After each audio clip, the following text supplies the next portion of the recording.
تمام خواتین کو یہ چاہیے کہ ایٹ لیسٹ 2 سے 3 مہینے میں اپنے آپ کو 4 سے 5 منٹ دیں جس میں وہ اپنا ایگزامینیشن کریں. ایگزامینیشن کے حوالے سے آپ کو مختلف ویڈیوز اب ایزیلی یوٹیوب پہ ٹی وی کی ریکارڈنگز میں مل سکتی ہیں جن سے آپ فائدہ سیکھ سکتے ہیں کہ کس طریقے سے ایگزامینیشن کیا جاتا ہے. اب اگر کوئی بھی خاتون اس قسم کی کوئی بھی تبدیلی اپنے اندر محسوس کرتی ہیں تو انہیں یہ چاہیے کہ اپنے قریبی کسی بھی فیمیل ڈاکٹر سے کانٹیکٹ کر سکتی ہیں. فیمیل ڈاکٹر ان کی کوئی گائنیکالوجسٹ بھی ہو سکتی ہیں. اگر ہم اسپیسیفک ڈاکٹرز کی بات کریں تو کوئی بریسٹ سرجن اگر ان کے علاقے میں ایزیلی اویلیبل ہوں وہاں جا سکتی ہیں, یا کسی بھی قریبی ہسپتال میں جا کے کانٹیکٹ کر سکتی ہیں. بریسٹ کینسر کی تشخیص کے لیے سب سے پہلے علاج معالج کا معائنہ کرنا ضروری ہے. اگر وہ یہ سمجھتے ہیں کہ یہ بریسٹ کینسر سے ریلیٹڈ علامات ہو سکتی ہیں تو پھر اسپیسیفک ٹیسٹ کیے جاتے ہیں اس کی تشخیص کے لیے. ان میں سب سے پہلے اسٹیپ پہ جو ٹیسٹ آتا ہے اس کو میموگرافی کہا جاتا ہے. میموگرافی ایک بریسٹ کا ایکس رے ہوتا ہے جس میں مختلف زاویوں سے بریسٹ کی ایکس ریز لیے جاتے ہیں. اگر بریسٹ میں کوئی بھی گٹلی یا اس قسم کی چیز یا کوئی بھی شبے والی علامات موجود ہوتی ہیں تو وہ میموگرام پک کر سکتا ہے. کچھ کیسز میں اس کے ساتھ مزید ہیلپ کرنے کے لیے الٹرا ساؤنڈ کا سہارا لیا جاتا ہے. الٹرا ساؤنڈ بھی مختلف طریقوں سے جو ہے وہ بریسٹ کینسر کی تشخیص کر سکتا ہے. ان 2 ٹیسٹ کے بعد اور معالج اگر یہ سمجھتا ہے کہ پیشنٹ کو تشخیص کے لیے بائیوپسی کی ضرورت ہے تو بائیوپسی کی جاتی ہے اس گٹلی کی, رسولی کی.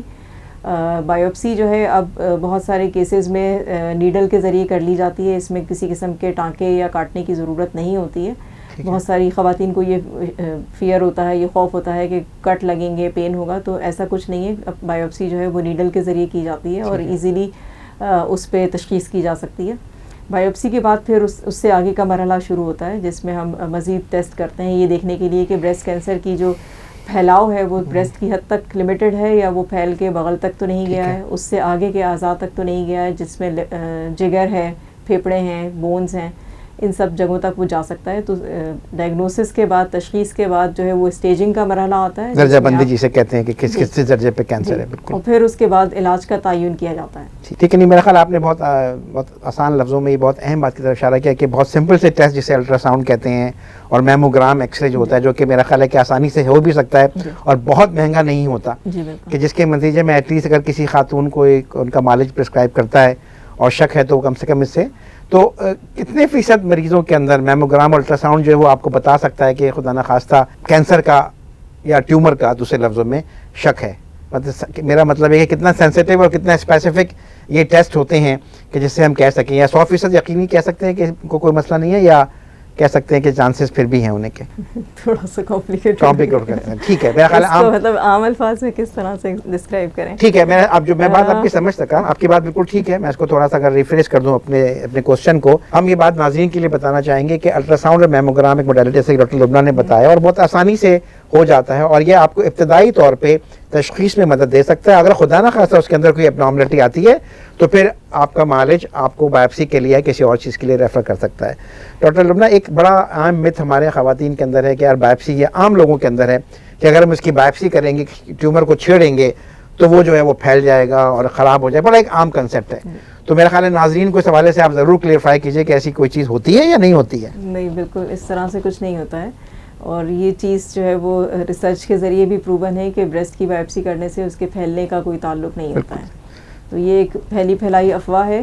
اس افواہ کی وجہ سے بہت سارے لوگ جو ہیں علاج کی طرف نہیں آ پاتے اور پھر جب بیماری بڑھ جاتی ہے تو وہ ان کے لیے جان لیوا ثابت ہوتی ہے. ٹھیک ہے ڈاکٹر, آپ جیسے مثال کے طور پہ تشخیص ہو گئی, اب اگلا مرحلہ جو ہوتا ہے وہ علاج کا ہوتا ہے. ٹھیک ہے, علاج کا سن کے ظاہر ہے لوگوں کے ذہن میں بہت سارے وسوسے آتے ہیں, تو کیا آپ اس کے اوپر روشنی ڈالنا پسند کریں گی کہ سرجری ہوتی ہے, بعض لوگ کہتے ہیں کہ چھاتی کو ریموو کر دیا جاتا ہے, پھر کیمو دی جاتی ہیں, پھر شعاعیں دی جاتی ہیں. بریفلی اگر آپ عام لوگوں کی آگہی کے لیے کہ بریسٹ کینسر کے علاج کے کیا مراحل ہوتے ہیں اس پہ روشنی ڈالیں. اچھا, بریسٹ کینسر کے علاج کے مختلف مراحل ہیں. اگر میں اسے آسان الفاظ میں بیان کروں تو اس میں سرجری سب سے پہلے نمبر پہ آتی ہے, سیکنڈ نمبر پہ کیمو تھیراپی ہے, تھرڈ نمبر پہ ریڈیشن تھیراپی ہے, اور چوتھے نمبر پہ ہارمونل تھیراپی جو ٹیبلٹ کے ذریعے ایک کورس ہوتا ہے جو کافی لمبے عرصے تک کھلائی جاتی ہیں دوائیاں, وہ ہوتا ہے. سرجری بریسٹ کینسر کے اندر اب تک دنیا بھر میں جدید تحقیق کے باوجود بھی سرجری کو آپ بریسٹ کینسر کے علاج سے ہٹا نہیں سکتے ہیں. ٹھیک ہے, بغیر سرجری کے دنیا میں اس وقت کہیں بھی علاج ممکن نہیں ہے اب تک کی ریسرچ کے مطابق. جتنا جلدی پیشنٹ کا بریسٹ کینسر ڈائگنوز ہوگا, جتنا ارلی اسٹیج پہ ابتدائی مراحل پہ ڈائگنوز ہوگا, اتنا چانسز ہیں کہ پیشنٹ کی کیموتھیراپی شعاؤں اور سے بچت ہو سکتی ہے. بالکل صحیح. ٹھیک ہے, جتنا ایڈوانس اسٹیج میں پیشنٹ آئیں گے اس صورت میں ساری کے سارے اسٹیپس جو ہیں آپ کو فالو کرنے پڑیں گے. لیکن اگر ارلی اسٹیج پہ پیشنٹ پریزنٹ کرتا ہے, اس کی سرجری ہو جاتی ہے, تو ہو سکتا ہے کہ اسے کیموتھیراپی کی ضرورت نہ ہو. ریڈیشن تھیراپی اگر بریسٹ کو بچایا جاتا ہے, صرف گٹلی والے حصے کو نکالا جاتا ہے, تو ریڈیشن تھیراپی مست ضروری کی جاتی ہے. ادروائز اگر بریسٹ کو نکال دیا جائے تو اگر ضرورت ہوگی تو کچھ مریضوں کو کی جاتی ہے ریڈیشن, اور کچھ کو نہیں بھی کی جاتی ہے. اس کے علاوہ سرجری جو ہے اس میں بریسٹ کو بچانے والی سرجری بھی کی جا سکتی ہے, یعنی صرف گٹلی کے حصے کو نکال دیا جائے, یا پورا بریسٹ ریموو کرنے کی ضرورت بھی پڑ سکتی ہے. یہ ڈپینڈ کرتا ہے کہ گٹلی کا سائز کتنا بڑا ہے. اگر پیشنٹ چھاتی کو بچانا چاہتے ہیں تو انہیں ارلی اسٹیج پہ یعنی چھوٹی گٹلی کے ساتھ پریزنٹ کرنا ہوگا. جتنی گٹلی چھوٹی ہوگی اتنا بریسٹ کو بچانے کے چانسز پیشنٹ کے زیادہ ہوں گے. گٹلی کا سائز بڑا ہوگا, انوالومنٹ زیادہ ہوگی, اسکن کے اندر سرخی اور سویلنگ آ جائے گی, تو اس صورت میں چھاتی کو بچانا پھر پیشنٹ کے حق میں بہتر نہیں ہوتا ہے, تو پھر پوری چھاتی کو نکلوانا پڑتا ہے. کیموتھیراپی جو ہے وہ ڈرپس کے ذریعے دوائیاں ہیں. اکثر پیشنٹ میرے پاس جب آتے ہیں تو وہ بہت زیادہ خوفزدہ ہوتے ہیں کہ کیموتھیراپی کس قسم کی دوائیاں ہیں. ان کو لگتے ہی انہیں محسوس ہوتا ہے کہ شاید انہیں کچھ ہو جائے گا, اس قسم کی کیفیات ہوں گی جو وہ ڈیل نہیں کر سکیں گے.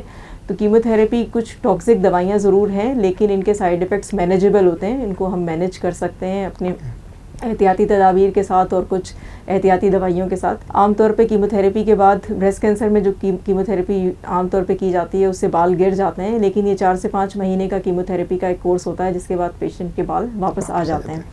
اس کے علاوہ جو سائیڈ ایفیکٹس ہوتے ہیں اس میں اسکن کا چینج ہونا, کالا ہو جانا, نیلز کا کالا ہو جانا, الٹی متلی کی کیفیات ہونا شروع میں, منہ میں چھالے آ جانا, یا موشن یا دست کا لگنا, بخار کا آ جانا. اس قسم کی نارمل قسم کی کیفیات ہوتی ہیں جن کو آپ آرام سے جو ہے وہ دوائیوں کے ذریعے مینیج کر سکتے ہیں, کنٹرول کر سکتے ہیں. یہ ایسی نہیں ہوتی کہ جس سے پیشنٹ کی جان کو خطرہ ہو. ہاں, لیکن اگر کینسر بڑھ جائے گا تو اس سے پیشنٹ کی جان کو خطرہ ضرور ہوگا.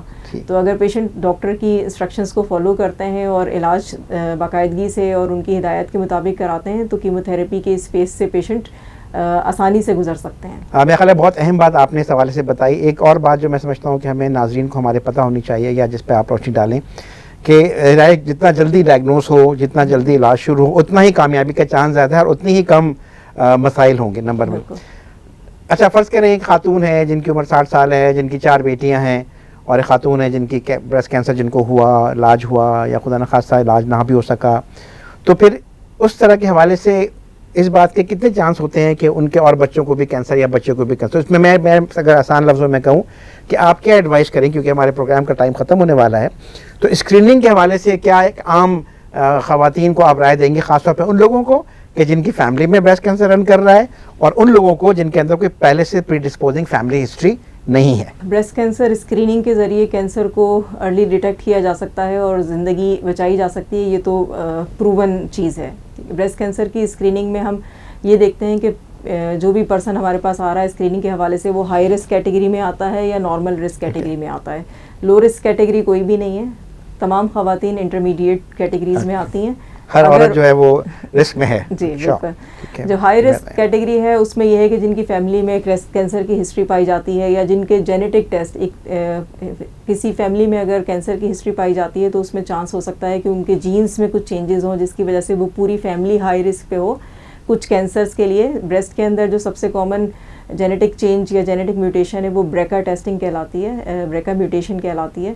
عام طور پہ 10 سے 15% فیملیز کے اندر یہ میوٹیشن رن کرتی ہے. باقی 80 to 85% فیملیز یا پیشنٹ کے اندر جو ہے وہ اسپوریڈک ہوتا ہے, یعنی بائی چانس یا بائی ادر دوسرے رسک فیکٹرز کی وجہ سے ان کے اندر کینسر ہو رہا ہوتا ہے. تو جن فیملیز کے اندر یہ میوٹیشن پائی جائے یا فیملی ہسٹری پازیٹیو ہو, ان کو ہم میموگرام جو ہے وہ ارلی ایج پہ ایڈوائز کرتے ہیں. یعنی اگر کسی فیملی ممبر کو 40 سال کی عمر میں کینسر کا مرض لاحق ہوا ہے تو ان کی پوری فیملی 35 ایئرز آف ایج سے اپنی اسکریننگ سٹارٹ کر دیں گی سالانہ. جی, اس میں میموگرام سالانہ کیا جاتا ہے اور سیلف ایگزامینیشن تو اس کے ساتھ کرنا ہی ہے. میموگرام کی جو میکسیمم لمٹ ہے وہ 70 یا 75 ایئرس کی عمر تک آپ کو جو ہے وہ کرنا ہوتا ہے. 60 ایئرس کی عمر کے بعد اس میں تھوڑی ریلیکسیشن ہو جاتی ہے کہ آپ سالانہ کے بجائے اس کو 2 سے 3 سال کے میعاد پہ لے کے جا سکتے ہیں. جو ایوریج رسک خواتین ہیں ان کی اسکریننگ 40 سال کی عمر سے اسٹارٹ ہوتی ہے. 40 سال سے عمر کی جتنی خواتین ہیں ان کو سال میں ایک دفعہ اپنا میموگرام کرانا ہے up to the age of 60 یا 65 ایئرس تک, اور اس کے بعد پھر ان کو اس ڈیوریشن کو بڑھا سکتے ہیں. ٹھیک ہے, میرا خیال ہے یہ بہت اہم بات ہے اس حوالے سے کہ جو آپ نے پوائنٹ کیا کہ اسکریننگ کن لوگوں کو ہونی چاہیے, کن خواتین کو ہونی چاہیے. تو میرا خیال ہے اس بات کے ساتھ ہم اپنے اس آج کا پروگرام کا اختتام کرتے ہیں. ڈاکٹر لبنہ نے چھاتی کے کینسر کے حوالے سے بہت اہم باتیں عام لوگوں کی آگہی کے لیے کی, اور اس دعا کے ساتھ کہ اللہ تعالیٰ ہم سب کو جو ہے وہ ان بیماریوں سے محفوظ رکھے, اور یہ جو پیغام بیمہ اور ڈاکٹر لبنہ کی طرف سے عام لوگوں کے آگے کے لیے پیش کیا, اس کا فائدہ ہمارے لوگوں کو پہنچے, تاکہ خدا نخواستہ اگر کسی کو کینسر کی کوئی ایسی بیماری لاحق ہونی ہے تو ارلی ڈائگنوز ہو, ابتدائی علامات کے ساتھ ہی کینسر ڈائگنوز ہو, تاکہ اس کا ٹریٹمنٹ ہو سکے اور وہ ایک اچھی اور پرسکون اور صحت مند زندگی آگے جا کے گزار سکے. تو آپ سب لوگوں کے سننے کا بہت بہت شکریہ. انشاءاللہ ایک نئے پروگرام کے ساتھ ہم دوبارہ حاضر ہوں گے. تب تک کے لیے اللہ حافظ. السلام علیکم ورحمۃ اللہ وبرکاتہ.